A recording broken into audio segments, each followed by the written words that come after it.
Hey,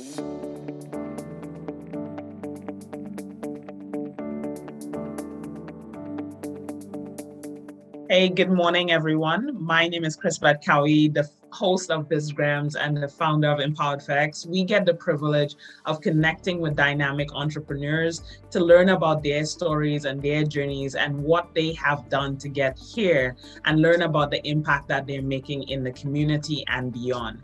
So welcome to a very special guest, Munzungu. I've had the privilege of almost being like a fly on the wall watching this dynamic entrepreneur do her thing, and very privileged to have her on the show today. So welcome to you. Thank you so much for being here with us. So Munzungu, tell us a little bit about yourself and who or what inspired you on your entrepreneurial journey. Absolutely. Well, first and foremost, honor and a pleasure, like I said before. Allow me to reintroduce myself. Munzungu is the name. I carry many hats as a founder, chief executive officer of Africity Pages, public speaker, wordsmith extraordinaire, but more specifically also an undergraduate researcher at your university. So I wear many hats, and I'm looking forward to just kind of sharing my journey and my story. And more specifically, another little thing, I'm also an author. Yes. Proud author of the book Journey in Academia, Show 'em How to Make It Through Hysteria. I'll be going to get it in a little bit later. Yes, ma'am. You talk about yourself as the author, chief executive of Africity Pages. Talk to us a little bit more about that business. What is it, and what do you do there with your team? Absolutely. So Africity Pages was literally a dream that's been birthing me for quite a number of years, but ultimately what it really is, it's a lifestyle directory, and it's really meant to connect the African Canadian consumer to producers. In many respects, one of the key issues I've noticed from a business perspective is how it can be so difficult for Black folk to be able to find Black-owned businesses. So the intent of the platform is to make sure there's a connection made between the consumer and producers, but at the same time, really having a lifestyle directory in order to guide the African Canadian consumer in terms of, how can we better spend within the community and keep that dollar circulating and rotating, you understand? So that is the intent of the platform more specifically, and it is definitely created with the intent to be a bridge of opportunity for the community. But at the same time, as a founder, chief executive officer, as an African woman founder, there's definitely a lot of wins and challenges that I've come across. But I definitely look forward to kind of explaining that process and that journey, and really just taking it to the next level. So that's what I do. Yes. Tell us a little bit more about who's the ideal client for your page, and what are some of the benefits, plugging into your ecosystem that you're building. Absolutely. In terms of the benefits for the consumer, it's really meant to be almost like, I'm going to call it a Google for African Canadian businesses, really being the passport to what does the African Canadian lifestyle look like? What can it be like? And in many respects, it's really meant to be catered to not only the African Canadian business owner that is looking to have a platform that can be featured on, but also for the African Canadian consumer to be able to find the businesses that are best reflected within the lifestyle. So in many respects, it's meant to cultivate a dream, a vision, but also an opportunity. And I feel in many respects, one of the key issues I've come across over the years has been, oh my God, I can't find a Black business. Where am I supposed to go? So ultimately, the platform is meant to be able to say, here's where you can come, here's where you can go. And I know, of course, there's so many beautiful platforms across our community that are doing the same thing. But my take specifically is to cultivate a lifestyle of spending the Black. Hey, that's wonderful. And I think it's definitely reflected in the work that you are doing.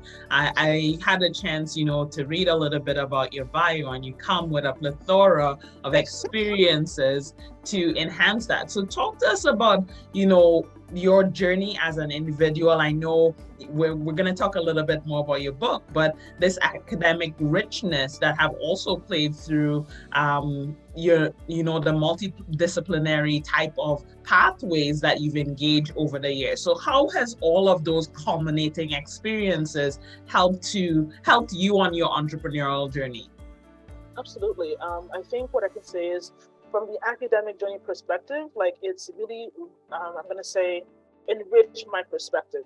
And when I speak about perspective, I'm talking about the ways in which business, entrepreneurship, academia, working with the nonprofit sector, the corporate sector, I've been able to kind of almost take all these different experiences and cultivate them into the journey that I've come across right now. So in many respects, the academic side, being at your university, It has been such a blessing in terms of refining my vision, refining my perspective, and really connecting business with academia, because they can be connected. And that's how I'm going, talk about student entrepreneurship. And student entrepreneurship, pretty much really what it is.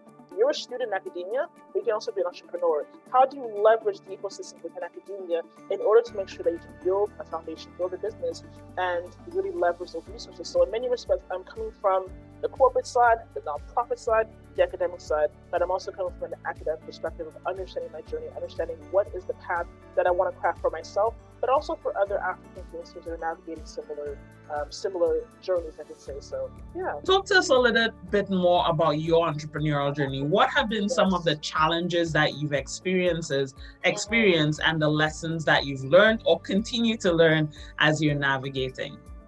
Absolutely. I think if there are key lessons is that you can't do it by yourself. And I'm saying this where it's like you need to have a team of individuals who understand the vision, understand the perspective, and will really help to guide and shape and mold the kind of business you want to bring into the world. So I think in many respects for me, the key challenge has definitely been on the funding side, because ultimately when you're an African woman navigating the entrepreneurial ecosystem, it can be very difficult to find funding sources. It can be difficult to find the right team that's going to carry the vision forward. It can be challenging in terms of, for example, just like, how do I stay as a small business? Do I incorporate? And I made I'm going to call it the very dramatic, let me just incorporate. I got time to waste. I just did it only because there are different benefits that come with being incorporated as a business versus just functioning as a small business. So I really had the long-term vision of seeing myself as not just an entrepreneur, but also someone who was building a foundation, building the kind of, I'm going to call it a mini ecosystem that's going to connect other African businesses. So that's really the objective, is to be the connector and to, at the same time, leverage my challenges as opportunities for betterment.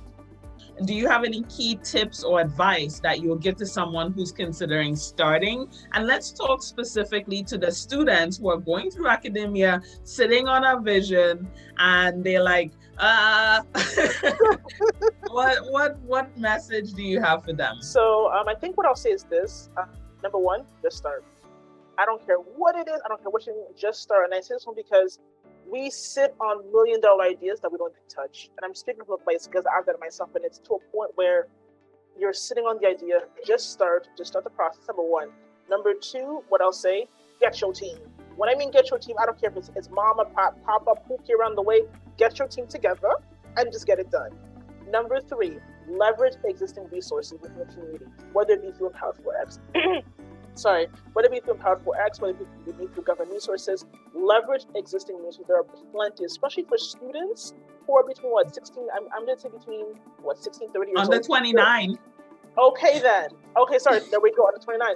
There are so many platforms and resources available for the young ones. They're there. Leverage them, use them. A number of them are even free. So in terms of the knowledge base that can be built, that is the critical thing as well. You're an entrepreneur, when the information age, get as much information as possible about how to start that process. You want to be a small business, you want to be incorporated. Look and compare and contrast the kind of company you want to build. And more specifically, just be intentional in terms of the vision you have for yourself and make those connections, because you never know the kind of opportunity that can be, the door of opportunity that can be open when it comes to starting a business. So in many respects, keep a wide vision open and trust in the process, trust in your heart, trust in your ability to deliver on the vision you have for yourself. Yes. Hey, I love it. I love it. I'm curious, what is something that you do? You do a lot of stuff. You're a student, you're in, building a business, all of these things. But what is something that you do to express self-love in a phonetical way? So phonetical is my word. So fun and epic combined. Hey, yes, girl. Yes. I'm hoping the adoption rate goes well, so it becomes a legitimate word in the dictionary. But fun and epic combined for great or small adventures that are memorable and impactful. So what is something that you do in a phonetical way to express self-love and restore and recharge, to get back out, to share the message and the value that you're bringing to the world? What I'll say is this: when I want to recharge, it's the Bible. It's an unusual response, I'm going to say. Like, it keeps me charged up, because I feel when you're an entrepreneur, you have to navigate the physical space, but you also have to navigate the spiritual space. And so many respects for me, reading a good book is what I do. It might sound very boring, but that's just me. But literally reading my books, being with friends and confidants, individuals who support my vision. I think it's so critical to have a very strong entourage of men and women who can really build you up, build up your vision, build up your business, and build up the kind of world you want to build for yourself, right? So I think in many respects for me, it's a good old book. It's a good old book. Keep it simple. Hey, I love it. I love it. I love it. This has been an absolute privilege and pleasure having you on the show. I will definitely share my personal copy that I received from you in an IG post later on today. But I wanted to just say thank you so much for being here with us. Munzungu, this has been a thorough, absolute pleasure. So thank you and take care. We'll be in touch soon. Thank you so much. Have a good one. Peace and blessings to the family. Thank you. Thank you. Take care. Bye.